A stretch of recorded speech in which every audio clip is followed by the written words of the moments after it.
Hi, and welcome to Two CPAs and the Mic, the podcast where we talk tax, finance, and all things related to business. Whether you're a business owner, working professional, or someone who wants to start a career in accounting, this is the podcast for you. Hosted by CCK Strategies partners Jeff Frable and Sarah Mays, we dive into relevant business and tax matters with working professionals to make these topics less intimidating, relatable, and dare we say fun? Let's get down to business. Welcome to this week's episode of Two CPAs and the Mic. We are so glad you joined us today. It is an amazing day, and we have another amazing episode. If you have not joined us before, we are covering relevant business and tax topics, but we're doing it in a way that applies straight talk, authentic communication, practical information, maybe some humor here and there, but most of all, we do not have the jargon and stuffiness that's normally associated with our profession. I am Jeff Frable, a partner with CCK Strategies, as usual. And as usual I know all of our listeners are like, is Sarah back? And I'm back. Sarah is back. Today is a monumental day. We have our first time with a grandparent co-host. Yes. And so, Sarah, where in the heck are you today? I cannot quit cheesing, guys. It is so many feelings. It's wild. All of the feelings that you feel, and just knowing that you've watched your kid have a baby and then get to watch them be parents. And part of it's just like me and Robert, and Wyatt's mom is also here, Cindy, and we just kind of sometimes just sit back and chuckle and be like, ha ha ha, you got to do it too. So it is great. But at the same time, just your eyes just fill with tears, or you get a little lump in your throat because it's just so amazing. So amazing. Well, I could talk all day about it. I know. We should have in June, we will have a grandparent episode. Yes. He's coming, but it's an amazing time for our families. Sarah, your grandchild's come. Mine is coming. Plus this week, we are going to celebrate my daughter, and she's going to finish her doctorate. And so we are amazingly proud of her. I mean, think about it. It's been like 12 years of school. Right? So, yes. I don't know how you go that long, but you do. And our oldest, she's very, very special. So yeah, we've got a lot going on. And I know Christy is going to be traveling and sharing some time with her kiddos. And so it's a good time to be alive, and it's a good time to have a family. So as I mentioned, also in studio today is our on-air producer, KP. What's up, KP? Hey, I'm here. I'm glad Sarah's back. And I just am so excited about today, you guys. So yes. Yeah, all good. All good. It is. We're going to have a little bit different topic today. Today, we're going to be talking about recruiting. We're talking about hiring, talent acquisition. I mean, if you are a business owner and you're getting ready to put on your shoes and go for a walk or a run, you definitely want to be listening, because we're going to be talking about how this isn't just HR.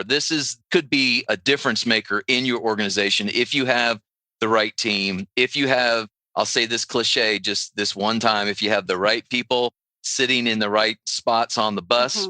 If you are in the profession, you definitely want to be listening also from whether you're new or seasoned, because we're going to cover all of that. And Christy, this is kind of your old stomping grounds. You used to be in our recruiting department, and you've done it for years. And today's another amazing special episode, because it's the first time we're doing two other guests on the mic. So we have two other teammates with us. And Christy, I'm going to just turn it over to you, because you will do the best job introducing and taking this forward. So go for it. Awesome. Well, I am so excited to introduce our two amazing teammates, Kusumika Ganguly and Carolyn McGuire. Kusumika and Carolyn make up our talent acquisition team. I could sit and brag on you for the whole podcast, so I'm going to let you guys both tell us a little bit more about you. Kay, for those who don't know, who is Kusumika? And tell us, would you rather go by Kusumika or Kay? Hello, everybody. I'm Kusumika. I want to go by Kay, but I know people call me Kusumika behind my back. So And they it. probably get it wrong Awesome. too. Yes. Right? Yes. I think they love calling me Kusumika. It has a nice vibe to it. Yes, I But love your name. Yeah, but I would prefer K because it's more simple, but doesn't matter as long as I'm K, Kusumika, both. So I did my master's in human resources. I started my career with recruiting, and then I was with PwC in HR for audit and tax. And then I moved to the US. That's when, there was a big shift, in my family. I dabbed my hands in entrepreneurship, a little bit of social media. And then I found my home in CCK. Christopher found me on So glad. LinkedIn. Yes. Yes. That's so great. Yeah, 3.5 years back, I started my journey with CCK. It's been great so far. I started as a recruiting specialist, but now I lead the recruiting team, the talent acquisition team here, and Carolyn is my teammate. So yeah, I'm so excited to be a part of this conversation. Well, we're just thrilled that you're here. We are so thrilled you're here. Carolyn, great lead in K, by the way. Carolyn McGuire, who is Carolyn? And tell us a little bit about you. Yeah, that's a great question. I wish that I went by C. It would be more fun for our teams. Love it. C. You can call Secretly, me we C. do. We call you C behind your You back. can call me Carolyn, just don't call me Caroline. So, Right. Oh, okay. Sweet Okay. Caroline. Okay. which is totally fair. I'm Carolyn McGuire, and yes, that was a great intro, Kay. I have been at CCK about 2.5 years. Funny anecdote, Kay and I have the same start date, just 1 year apart. So I can always remember my boss's start date now. Oh. So I started my career, I've done a couple of different things, but I actually started in recruiting firm or staffing agency, as more people kind of know them as. So that was a really great way to start my career and understand this whole craziness that is recruiting. I did that for several years, and then I moved into more of sales role for personality assessments. So I was selling a solution for a lot of times hiring, as well as the other components of development. So I thought that was really interesting. I really enjoyed that. Kind of pivoted back into recruiting internally at a different company. So I was a corporate recruiter for about 2 years. And then I came on board at CCK, and I've been here about 2.5 years, and it's been amazing. You guys both bring such a wealth of experience, so different from just having, well, I've done this and I've done that. You guys are so talented. And I think you are the example of CCK recruitment. We bring talent to the table, not just awesome people, but people who have multiple tools in their tool belt. And you both bring those out so beautifully here. So just to frame the episode, you guys, we're going to look into the world of recruiting from multiple perspectives. Number one, we're going to how to find talent that fits your company culture and meet your business needs. That's kind of the, can you really have your cake and eat it too kind of question. And then we'll also chat about the unique approaches to recruiting both seasoned professionals and those who are just starting out, people who are students or really early in their career. We cover the gamut. So again, icebreaker, Kay, I'm going to start with you. When did you realize recruiting isn't just filling the roles? It's more of shaping a culture. I think I realized this, when I figured that how much one hire can change the team for better or worse. So I think every hiring decision that shapes the culture, whether we're intentional about it or not. And I think I would say the early talent or experienced professional, they have different approaches, but ultimately the goal is the same. It's basically alignment. Ooh, good word. That's a good word. Mm-hmm. We love that word here. So skills can be taught, but value, curiosity, how people show up on a daily basis, that is what you just come with it.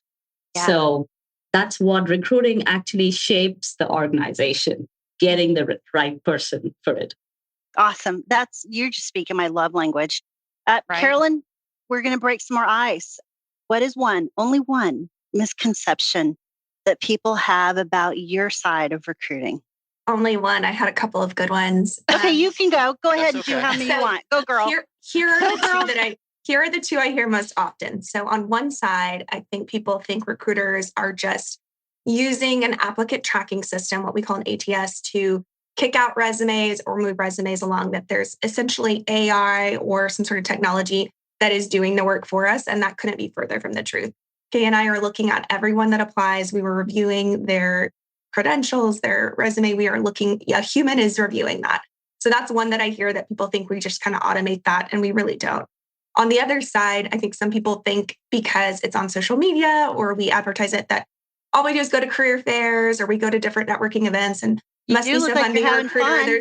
Yeah, it is fun. And I like that part of my job, but that is just one facet of what we do. And so sometimes on the other end of the spectrum, people think, oh, you're just out meeting people, shaking hands, going to career fairs.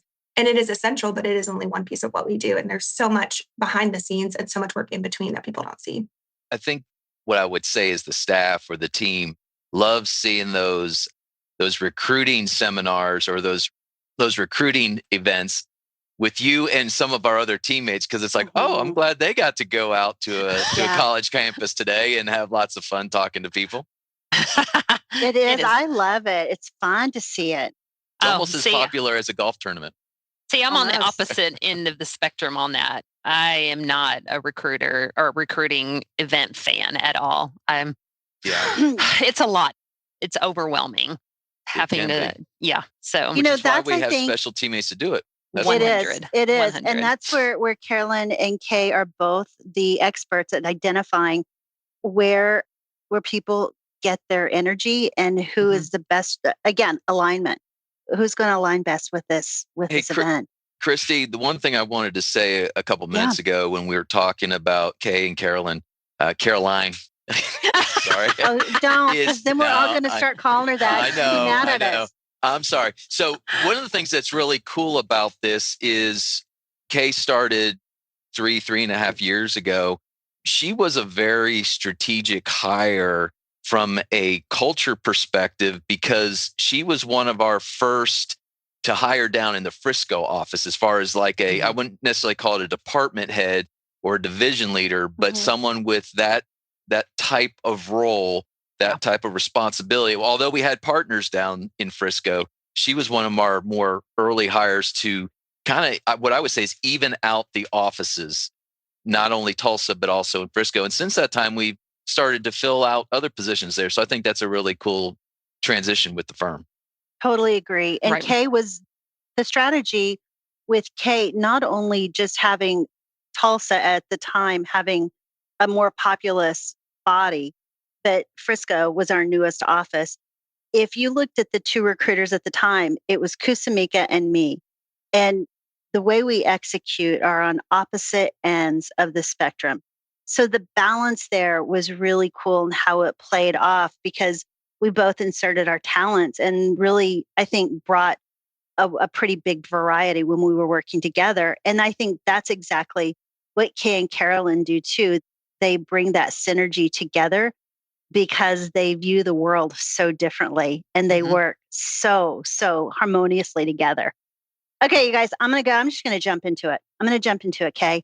Let's talk about recruiting experienced professionals. Let's talk about that. When you look at people who, and Carolyn, I think we're going to hit this one with you. When you look at experienced professionals, what's the separator between someone who might be technically strong from someone who might be a cultural addition? Yeah, that's a really great question. And I will say something about us at CCK Strategies. We want both. We want it all. So we are always looking for candidates that are both a culture fit and have that strong technical ability. So it does make things a little more difficult. So as we are talking to candidates in that first conversation, we actually call it the introduction, right? We are introducing CCK Strategies as a firm and they are introducing themselves. So we want to keep it light. We don't want it to feel overly formal in that way. So we are assessing more from a high level, that culture fit. We are getting to know them and suss out some of those kind of high level skills, but we are looking at that piece. And if we can get the inkling that they could be that culture fit and they have that experience that's relevant, they have the desire to be at a firm like CCK, we really talk about how we differentiate ourselves. That next step in the process is really the more technical interview with the team. But we have learned over time through divisions and through talking to a lot of candidates, we can kind of start to see is there some of that technical ability? And not everybody has both, and that's okay. Yeah. But with our standards, we really look for folks that can both deliver technically, but are going to be that cultural addition and that culture add. So, Kay, dovetailing on the question to Carolyn about experienced professionals, when you're talking to people who have more experience, I'll just ask, what are some of the red flags that show up more often in the more experienced level? Yeah, at experience level, I think the red flags are more subtle. They don't call out that loud. And maybe pinkish.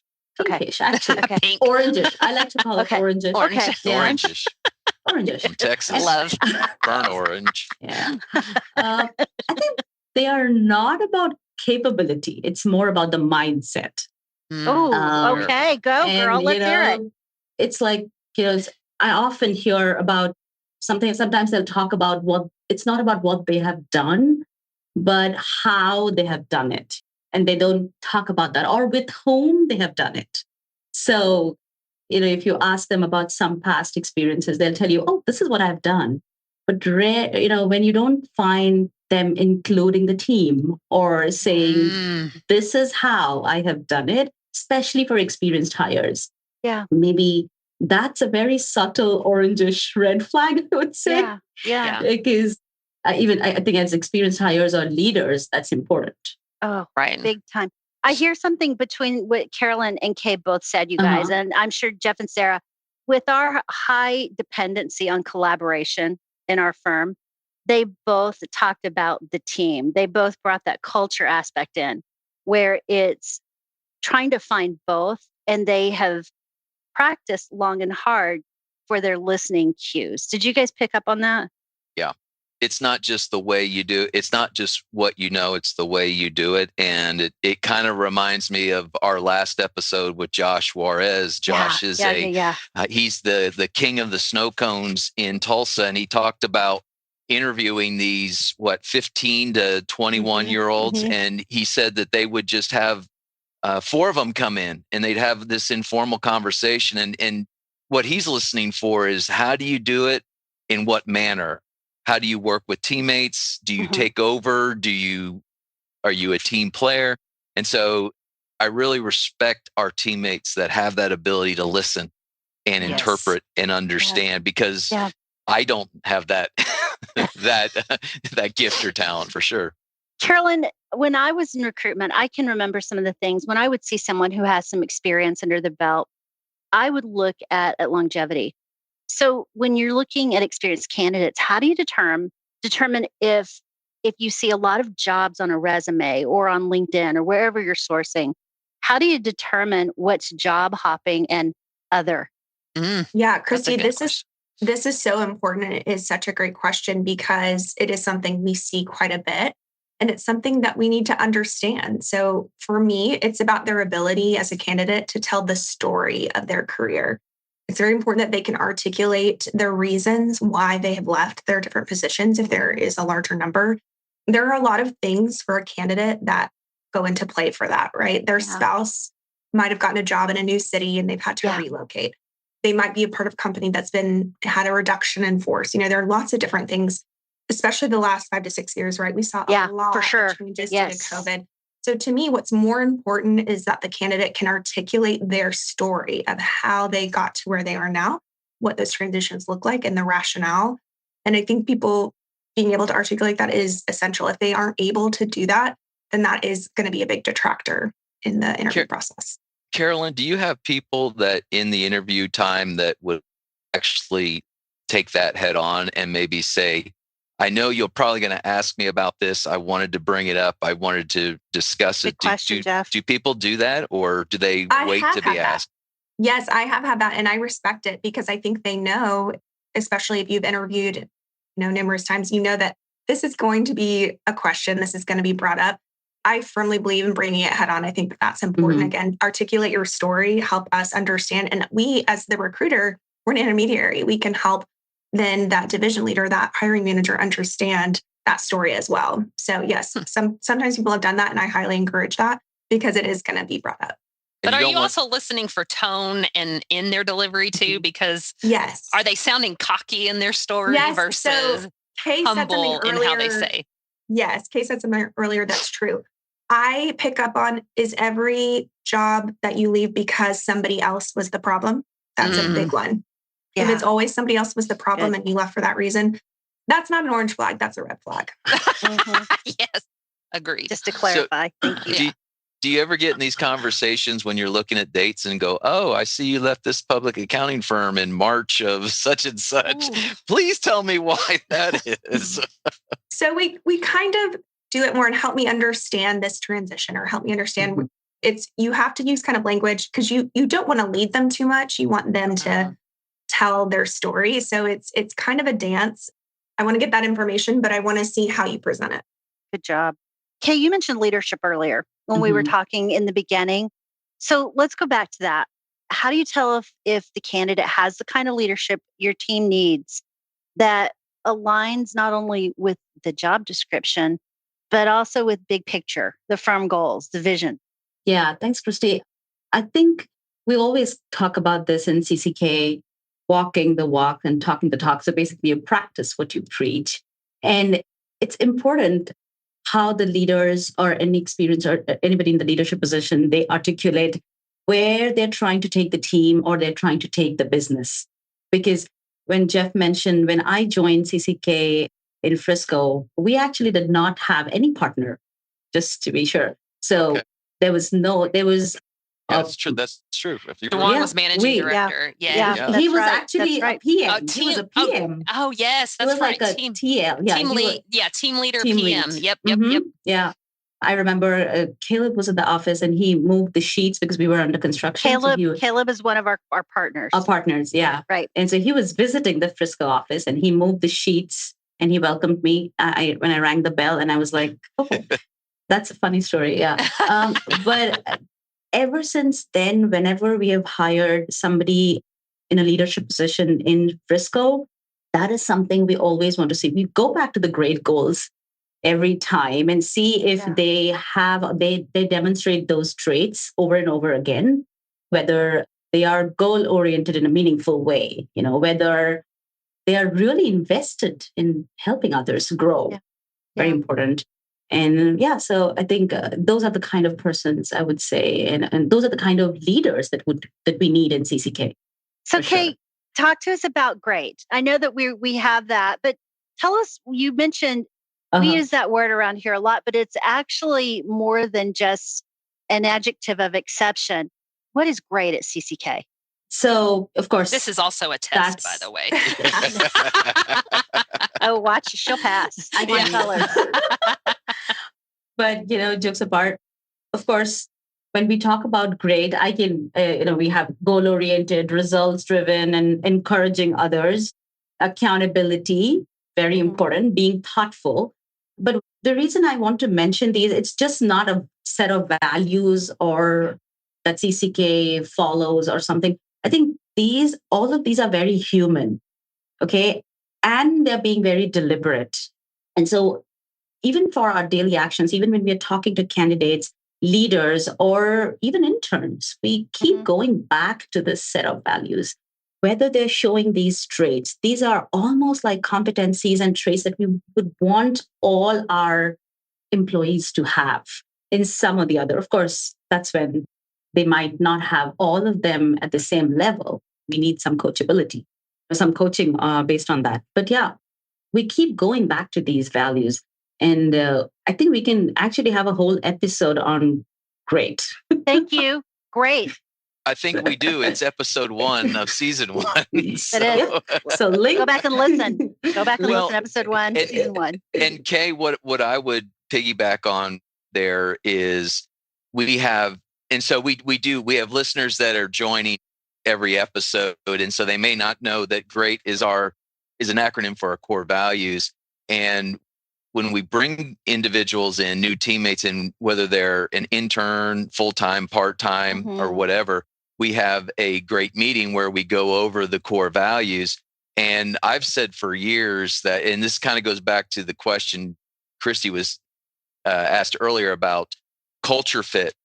And I would tell people, you can struggle technically, but have the core values under wraps, and you're going to do better than someone who's brilliant technically, but can't fit into the core values. And so, and I think you even said yourself earlier that you can teach these abilities, Technical abilities. the technical piece. abilities. Yeah. But the other ones are kind of hardwired at times. And so I'm sure you've had times where you had to make a decision based upon one or the other. And I'm assuming we went more with the culture fit than the technical.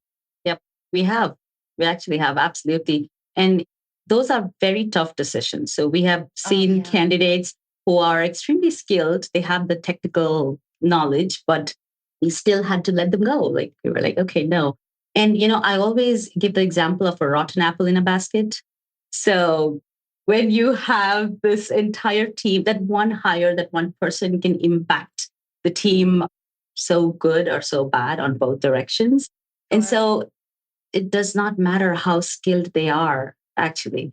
If we have learned that better, that, the culture is something that I think the trust, the morale, long-term success, all that can only come from those innate qualities. So yes, we try, if we see that the apple is rotten, it's better that we not have it. You said that so sweet, Kay. You really did. Where I would have just said, bye.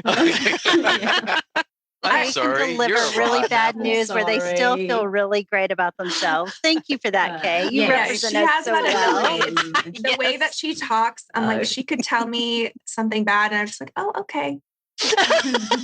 Nice. It's such the lovely way that she's. Carolyn, we've all been there. Trust me. Yeah, we've all been on the other end of Christy. I learned it from Christy, actually.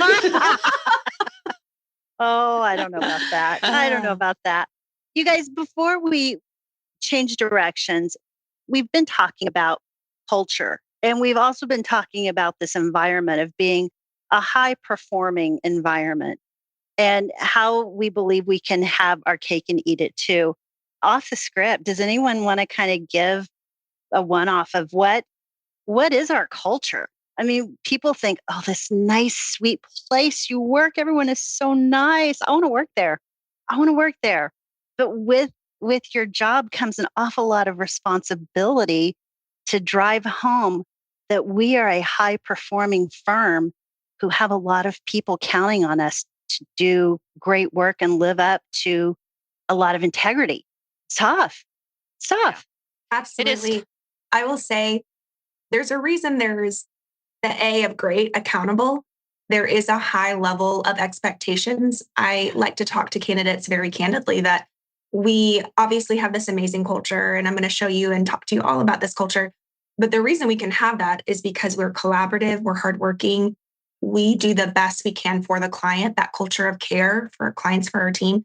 You have to have both. You can't just have a great culture and people don't do what they need to get done. The reason we've grown organically for almost 30 years is because we do the best we can for our clients. So you do have to have both. And I'm candid with client or candidates because this is not just, oh, hey, we're great. We do the great meetings and we like each other and we go do philanthropy together. There's a lot more to it. And I think you have to have both.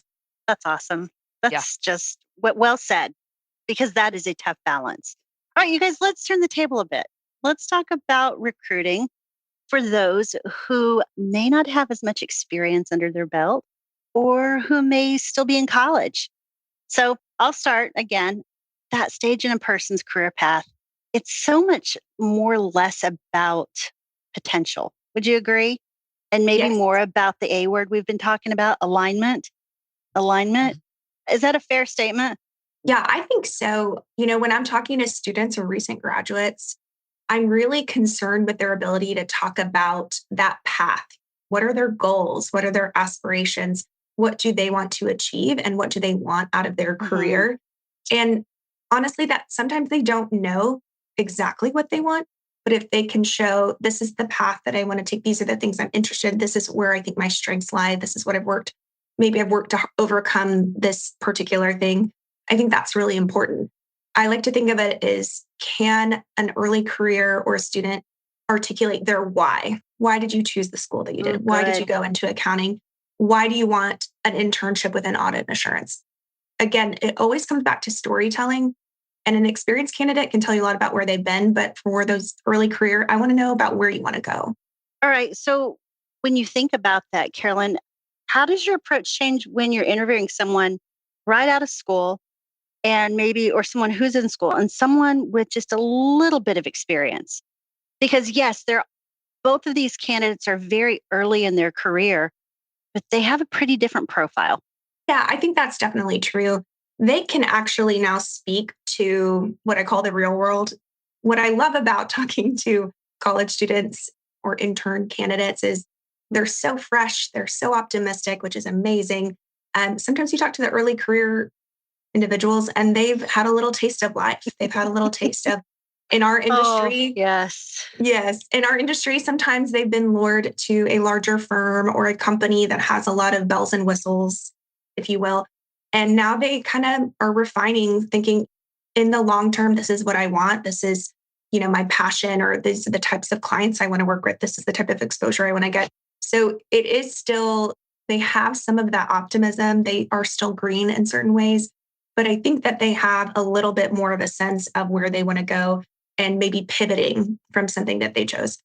And there's nothing wrong with choosing your first job out of college or your graduate program that's maybe not right for you long term. Mm-hmm. And I think it's important to recognize that and to pivot. So are there any qualities or skill sets that stand out to you with someone who's early in their career? I've always looked at balance in college and school. What are they doing?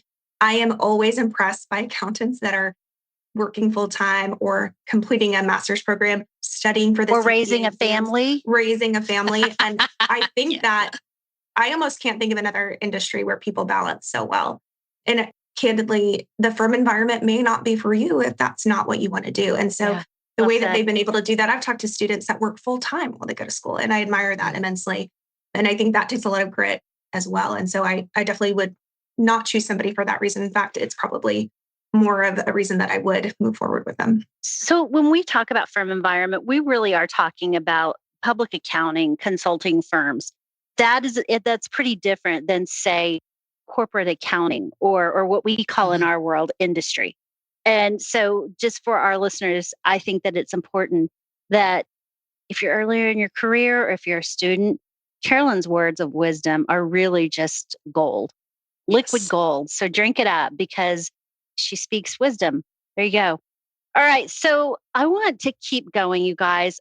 Kay, I want to talk about how you're processing when you're evaluating potential versus experience.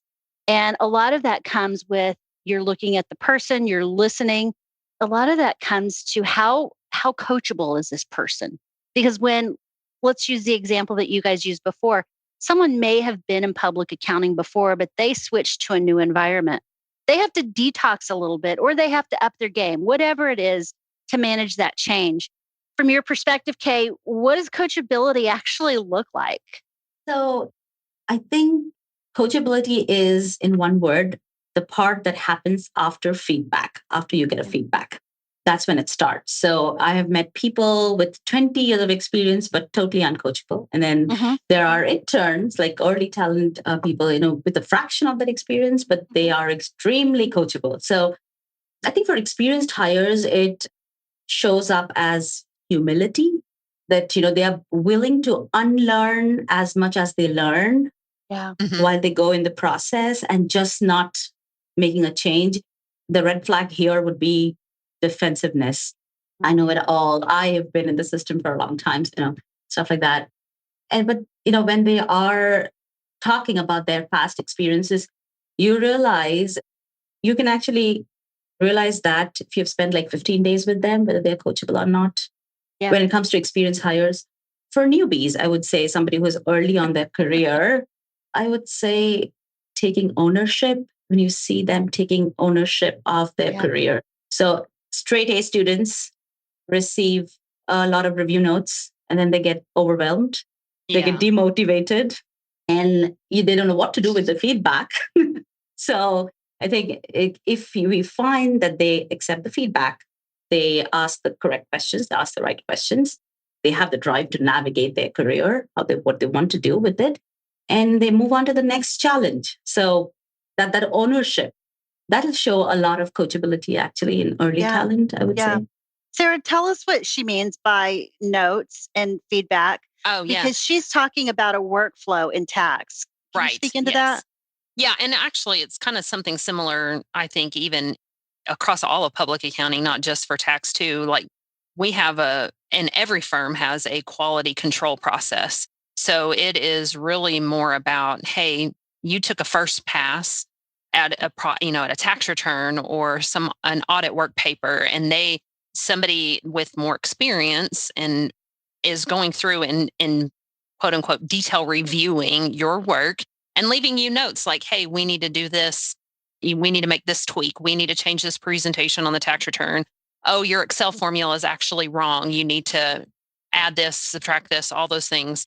So it's really, and to Kay's point, it's really how well do you take that feedback? Or, and I'll be honest with you, we've had some people come in and they'll flip a table just dang near, because they're so upset with themselves. Correct. Yes, high performing, hard on themselves. Yep. And that is actually okay, but it's how because everybody's first response is how you flip the table? Is it? Yes. Did you flip it like a magician and everything still landed perfectly back when you flipped it? But it's really about how do you take that and are you learning from it? Or are you just being a robot and doing I'm going to do it for this thing, but I'm not going to apply it to my next one or my next one, the next one. Or on the flip side of that, like how defensive are they too when they receive those notes? But my question to you guys is, what are some of the things that you're looking for in the interview that kind of identify how people react to different situations? Or, are you asking for a story? It's something from their past that they can reflect on and how did they learn from that? Or because, you guys are talking to them for comparatively to their work history, a short amount of time. Like, how are you filtering through all of that? I could speak to the intern level, and I think Kay can speak more to the experience level. But what I look for in interns, a lot of times it's the questions they're asking when I'm talking to them. Are they asking, what does success look like for an intern? What are the things that we're going to do? What have you found that someone is successful in the role? What do they do? That to me kind of shows some of that coachability. And I always talk about, I don't care what a division it is. It can be tax. It can be audit. Are you curious? Are you inquisitive? Are you seeking to understand? And are you taking that feedback? Because if you don't have those qualities, if you want to come in, sit behind your spreadsheet and talk about how much you know about accounting principles, it's just not going to work. So some of those questions that they ask, and I talk about that environment and I tell them, you have to be open and curious, and that's going to lead to success. You can kind of gauge whether they're like, yeah, that's great. That's what I'm looking for. Or if they're like, oh, okay, good to know. Nice. Okay. I think for experienced hires, it's the same thing. It's very similar. The questions that they ask, very important. But I think you do try and see how many times throughout their career have they transitioned, if they had like a technology change in their firm, a lot of times that happens, and how we ask them the stories. So they're going to talk about how agile they were through that process, or how they were able to engage others, or what are the problems that they faced, whether they even faced any problem at all. So, that's a red those flag. Stories. Yeah, exactly. I had nothing. It was so smooth. Fly. Right. Game. Yeah. So, of course, that's something which we'll talk about a little more about if they are coachable. But not that we can hear that out loud. Like I said, it's a little subtle when they're experienced. But those are, because we talk to them for about 30 to 40 minutes and we cover a lot of information. So those are some of the things that we try and listen for. Yeah. Nice. Okay. So we've hit big picture. We've talked to anyone who's listening who may be an experienced job seeker candidate, someone who doesn't know, but they're really interested in learning more about CCK. Or we've also talked to the student, someone who's young. Now let's go behind the curtain. We would like to know about anyone who's interested in CCK or just our process. because we have a really great process. One of you please walk us through what we do at CCK and how it serves us well. Kay, you want to take that one? Sure. So yeah, of course, we start by sourcing the resumes from different channels. How do you do that? Where do you find this talent? Okay, so of course, we have an ATS. We use something called Paylocity, and when candidates apply on the website, the resumes come directly to us. We also search, there's LinkedIn recruiters, so candidates apply there. Of course, there are passive searches that we make from everywhere. So people who aren't looking, you guys will just go and just drop in and start chatting with them? Yes. Okay. And they're interested to have that conversation sometimes, not willing to make a change, but they want to hear. They're like, okay, let's hear your story. Let's hear CCK So story. proactive. I love it. It's so proactive. Yeah. And sometimes we've actually made the best hires out of those passive candidates because they are not ready to make a move, but so their move is not provoked by something that's not happening in their current job, but that's actually want to make a move because they found alignment with their goals and with that of CCK. Okay. So yeah, anyway, so we find the resumes. Of course, we do a resume screening. And then the first step is usually talking to either me or Carolyn. That's when we gather the information. We send it to the hiring hiring managers. And that's when they do a technical interview, which is, of course, a deep dive on their technical skills. If that goes well, we do an assessment. It's called persona metrics assessment for full-time hires, actually. And then we follow up that with a partner or a division leader round. Usually for experienced hires or a little more senior level, we do an additional technical interview, which we try to do it maybe in a casual setup, maybe in another environment, like a coffee shop, or let's just take a walk, something like that. But we do add on that additional step. Of course, we negotiate and we offer. They accept the offer, then we run a background check, and then the ball gets rolling. Yeah. All right. It's pretty thorough. So thoughtful steps throughout the recruitment process. So what about the candidates who may not be in the office with you? Does it change for people who we're talking to in a remote environment? One thing I would like to add here is, usually what we try to do is one of the rounds that I just spoke about, we try and do at least one of them in the office. Okay. So we usually, because that actually tells both of us about team dynamics, about the office environment. Now, to your question, Christy, when we are hiring somebody who's remote or for a remote environment, we usually do all these steps virtually. But when we are almost sure that, okay, this is the right person, we do try and invite this person in the office. It is extremely important that in-person touch, even when we're making the hire. We don't change the process as such, but we try and we generally meet people where they are, of course. Love it. Love it. Yes. So thoughtful. But we try and see if we can do at least one of the rounds, at least meet them once. Yeah. Even if it may not be in the office, like I said, it can be a different environment. But because that makes absolute sense and that creates a big difference. Yeah. So let's say you got the win. I'll liken it to business development, like I do everything, business development. Let's say you win. If it were Sarah and I talking, we would say, great, we won it. We won. That's phenomenal. They're a client. With us, when we celebrate Kay and Carolyn, we talk about, oh, great, they accepted our offer. Awesome. Their background check. And we love to celebrate, but that's when the real work begins. That's when the onboarding process begins. Carolyn, what does that look like? Yeah, and you're exactly right, Christy. I'm superstitious that I'm like, until they walk in that first day, it's not official.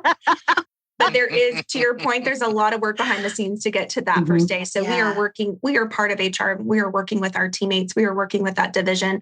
Our divisions are really great. They have internal folks that are really over that training and onboarding as well. So everybody is invested in this person and making them successful. So a lot of work is going on behind the scenes before they even walk in that first day. But once we do, we want them to feel welcome. They usually have a lunch schedule, with team or leadership. I am lucky enough I get to give them a tour of our office if it's in Tulsa. Kusumika does that down in Frisco. So we really want people to feel welcomed. And we want from day one, that first impression to be the best. So we're working behind the scenes. We're working with those teams. We're making sure everything is as seamless as possible. And Kay has put a lot of effort into that from a recruiting perspective. So that is very seamless as we grow across our 2 offices. You guys make the process sound so thoughtful. And I'm so grateful that for all the hard work that goes into sourcing candidates, to walking them through our rigorous recruiting process, and then to all of the entire team who makes the day one and the entire onboarding process so intentional, making it very human. I'm going to use the word you used at the very beginning, Kay, that it's very human. And like humans, we are not perfect.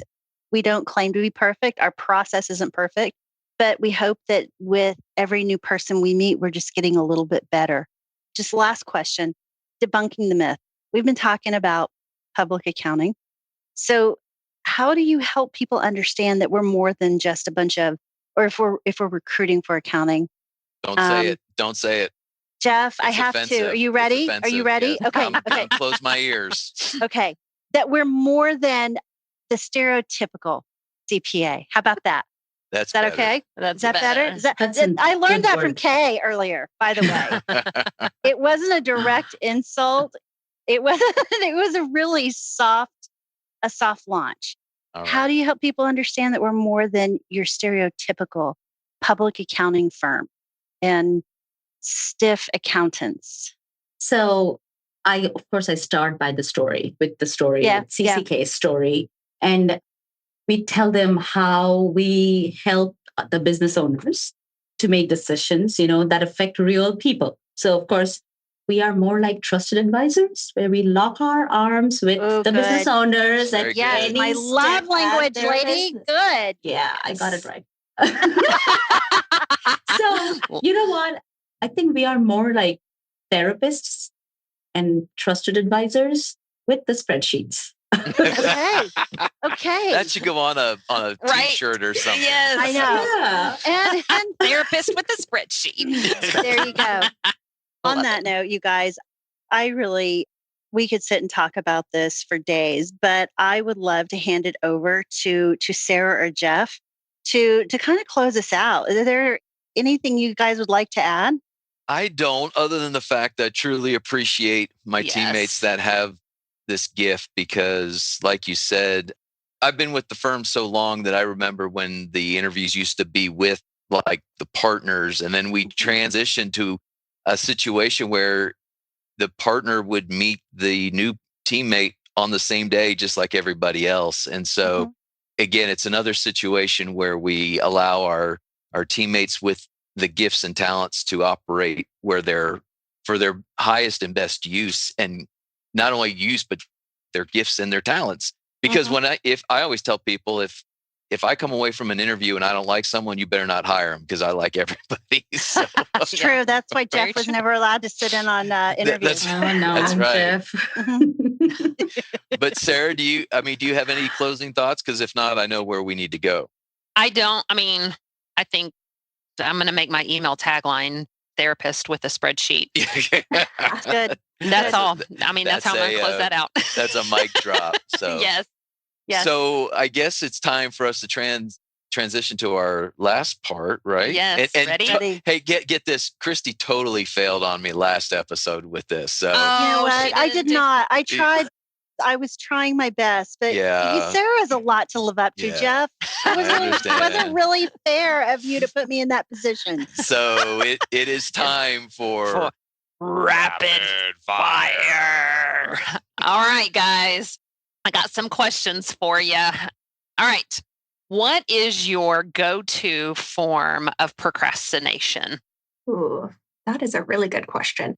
For me, it's those open tabs. I have a lot of to-dos. So I'm like, I need to purchase this, I need to do that. And I just leave the open tab. And I'm like, I'll know I'm done when I can exit out of all those tabs. I've done those tasks, and I'm a new mom, I have a toddler. So it's like things for my toddler, things for the house, things for my husband, all that type of stuff. And I'm like, when I have all those million tabs open and everything starts going slower, I'm like, okay, I need to probably do some of these things because I have 1,000 tabs open, and that's not. Yes. Okay. What about you? Yep. You go back and forth. I think for me, it's travel research. And I do that. That's what gets me really. But then like she said, I try to research a lot on travels, and then I realize that I don't have the money in my bank. So I'm like, come back to work. Right? Nice. You can dream and then come back. Yes, I get it. Good. No, it's good. All right. Text or phone call? So Phone call. Well, I joke as a recruiter, it should be phone call, but text all the way. Nice. I mean, my mother has gone on to me over the years. She was like, you don't like talking on the phone. I'm like, exactly. I do it for work a lot. Can we just text? It's so much easier for me because I'm on the phone all the time. I hear you. See, that's good. That's good. All right. If you got paid $1 million a year, what is your dream job? Want me to go first, Kay? I think I would still want to be in human resources. This is something that I love doing. Wow. So even if I get $1 million, I would not like to change my job for sure. Nice. Okay. I'm going to use it somewhere else. Yeah.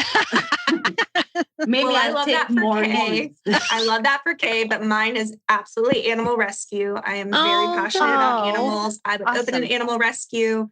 I would try to save all the animals that I could, dogs, cats, all the other different kinds of animals. I'm just very passionate. I've always loved animals. I wanted to be a vet when I was little. And if I could just have that amount of money, you better believe they would have the fanciest, nicest little rescue you would imagine. I love it. I love it. Really good. Okay. I have a new kind of question for you, and we'll end it with this. What's your go-to fake laugh? I already know mine. Is that bad? Do it. Let's hear it. Do it. My friends call me out because I'll look, and sorry, listeners, you can't see it, but I'll look like I'm laughing, but there's not a lot of noise. I'm like there's not a lot of noise, but my face is showing laughter because I'm awkward and I don't know what to do. That's my awkward laugh. Like it's not very loud, but it looks like a laugh. Nice. I love it. I'm usually very straight faced, so I'll probably just smile and move forward. I would wave. You don't even you don't even give the chuckle. You know what you get with Kay. That's what I love about it. You know what you're getting. That is awesome. That is awesome. Well, thank you guys so very much again for being on today. Jeff has left it up to me to wrap this up. So thank you everyone for listening to our episode today. We super appreciate you. If you guys have any questions, comments, or episode ideas for us, please email us at podcast@cckcpa.com. We really would love to hear from you. Special thanks to CCK Everyday. Thank you for letting us do this amazing podcast. It is our most favorite thing to do. Thank you, KP, for keeping us on the straight and narrow, always and forever. Thanks to my wonderful husband, Robert, for making our intro and outro music. And thank you to Clarence with Tulsa Internet Marketing Services. He's our, how does Jeff say it? Our sage and guide. Mm-hmm. Yes. Yes. Yeah. And then thank you to Emily for just everything that you couldn't even think about. She thinks about it all and executes it so amazingly. Well said, we thank Sarah. her. Thank her so very much for that. And we just look forward to you guys joining us next time as you listen to these two CPAs and you get to find out who's on the mic. The information provided on this podcast is for general informational and educational purposes only and does not constitute accounting, tax, legal, or financial advice. While we strive to provide accurate and up-to-date information, laws and regulations change and individual circumstances vary. Always consult with a qualified CPA or professional advisor before making any financial or business decisions. The views expressed by the hosts and guests are their own and do not necessarily reflect the opinions of any organizations they are affiliated with. Listening to this podcast does not create a client-accountant relationship. By listening to this podcast, you acknowledge and agree to those terms. And that's a wrap for this episode of Two CPAs in the Mic. If you found today's episode helpful, please subscribe, share, and leave us a review. Have questions or ideas for a topic? Reach out. We'd love to hear from you. Email us at podcast@cckcpa.com.